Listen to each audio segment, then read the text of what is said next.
E o que nos afasta de Deus não é a experiência, não é um encontro, mas sim quando nós nos afastamos de Deus. Você pega uma fogueira ou uma churrasqueira, você bota o carvão lá. Quando fica na brasa, você pega um carvão, você afasta. Aquele carvão que está sozinho, ele vai apagar mais rápido do que aquele que está na brasa. Então, o que nos afasta de Deus é quando nós nos afastamos do Brasil. Experiência não sustenta. O encontro não nos leva até o reino. Mas quando nós estamos cheios de Deus, cheios do Espírito Santo, nós sustentamos até o final. Eu vi um corte de uma pregação que faz todo o sentido com essa palavra. Eu não tenho vergonha de dizer que não é meu. Mas o que nos afasta de Deus é a ausência dele na nossa vida. É o fogo do Espírito Santo. Quando está fora, quando nós nos afastamos dele, nós ficamos igual aquele carvão, mesmo na brasa, mas ele vai apagando. Então, quanto mais nós nos afastamos de Deus, mais nós nos afastamos de fogo. Porque se nós formos pegar em Isaías, capítulo 6, verso 6, vai dizer que Isaías teve a visão do trono. Estou falando com as minhas palavras. No trono, em volta do trono, estava Deus com a sua glória. E os serafins em volta dele.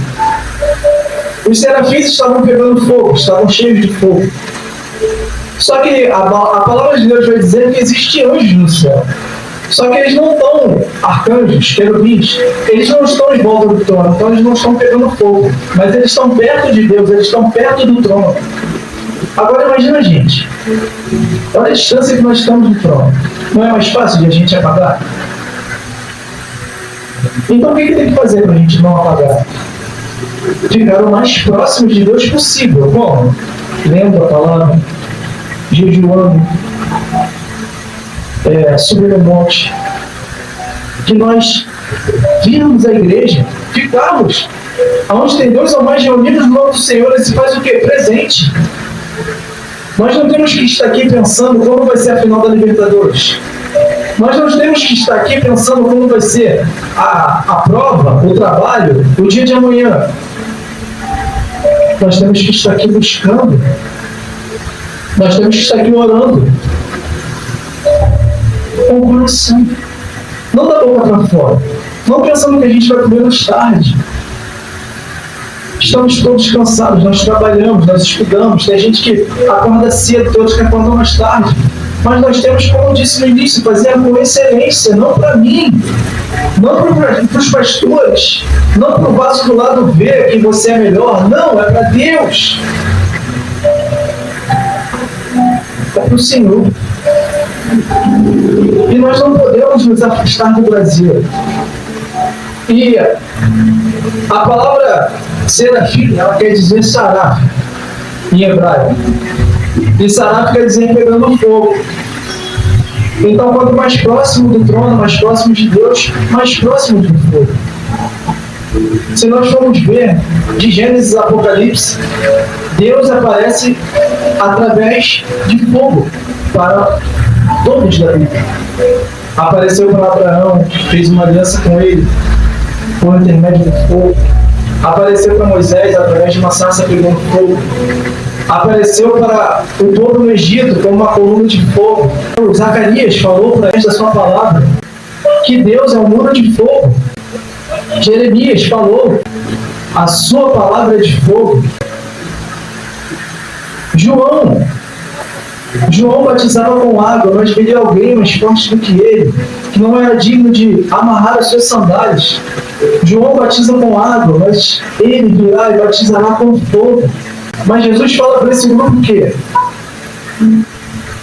permaneçam em Jerusalém até que do alto sejam revestidos de poder.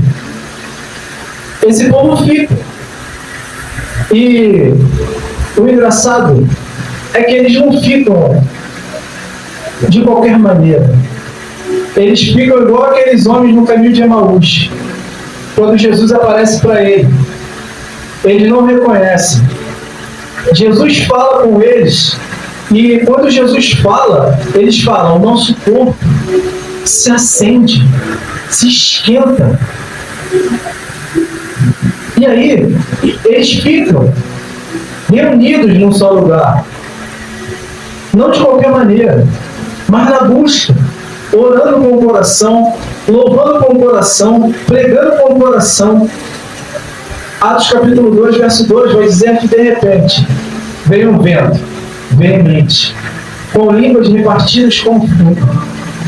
Todos ficaram cheios do Espírito Santo, e dali todos romperam. Antes disso, Pedro levou, mas depois disso não. Depois disso estavam cheios do poder. Veio várias situações, inúmeras delas, para poder desanimá-los. Mas eles, cheios do Espírito Santo, não deu tempo de cair, não deu tempo de quebrar. Apocalipse, capítulo 19, verso 22, se não me engano, vai dizer que Jesus vem das nuvens, cheio da sua glória, com o corpo glorificado com os anjos, e os seus olhos eram cheios de fogo. Então, o que nos afasta de Deus é quando nós nos afastamos dele primeiro. A ausência de Deus nos faz chegar igual a esse povo. A escolha é nossa. Quer quebrar? Tenta quebrar pelo menos na mão de Deus. Tem restauração. Quer ser humilde? Amém. Vai continuar, Deus vai ser contigo, vai dar tudo certo, vai romper, vai crescer, vai atravessar, vai virar rei, vai virar governador, vai dar tudo certo na tua vida. Vai passar dificuldade, mas Deus é contigo. Agora, se quiser ser ímpio, como muitos vasos que antes louvavam na igreja e hoje estão louvando no mundo, como muitos vasos que pregavam aqui dentro ou em outras igrejas e hoje estão bêbados, drogados. Por quê? Escolheram o caminho do vaso ímpio. Então, que nós venhamos a ser cheios do Espírito Santo é o suficiente para nos salvarmos, para nos fortalecermos em meio a qualquer dificuldade. Vai vir a crise, mas nós vamos passar. Vai vir a dificuldade, vai vir a calamidade, vai vir a fome, vai vir tudo de ruim. Mas se nós estivermos cheios do Espírito Santo, nós vamos chegar. Porque não vai ter nada que possa nos paralisar. Porque o vaso se quebrou. Não foi ninguém que quebrou o vaso. O vaso se quebrou sozinho. Por excesso de si próprio. E por falta de Deus. Que nós não venhamos a passar à frente de Deus. Que nós venhamos nos colocar no lugar de instrumento. Entender que Deus que é o médico dos médicos. O Senhor dos senhores. Ele é. Nós não somos. Nós temos que entender o nosso lugar. Deus é fiel para cumprir tudo que está aqui. Mas nós que determinamos qual caminho seguir. A escolha é nossa. A gente pode querer chutar o balde, largar tudo, perder o que Deus tinha preparado para a nossa vida, por arrogância. Nós podemos ser humildes e aceitar as dificuldades, os que virão, mas no final nós vamos alcançar. Mas se quiser ser rico também, se quiser viver a vida de qualquer maneira, também tem um final. Nós escolhemos o final para a nossa vida.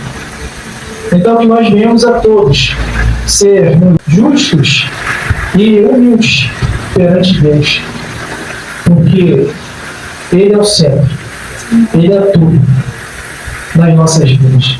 Ele não vai desistir, mas se nós desistirmos, infelizmente, vai acontecer o que aconteceu com Saul e muitos outros.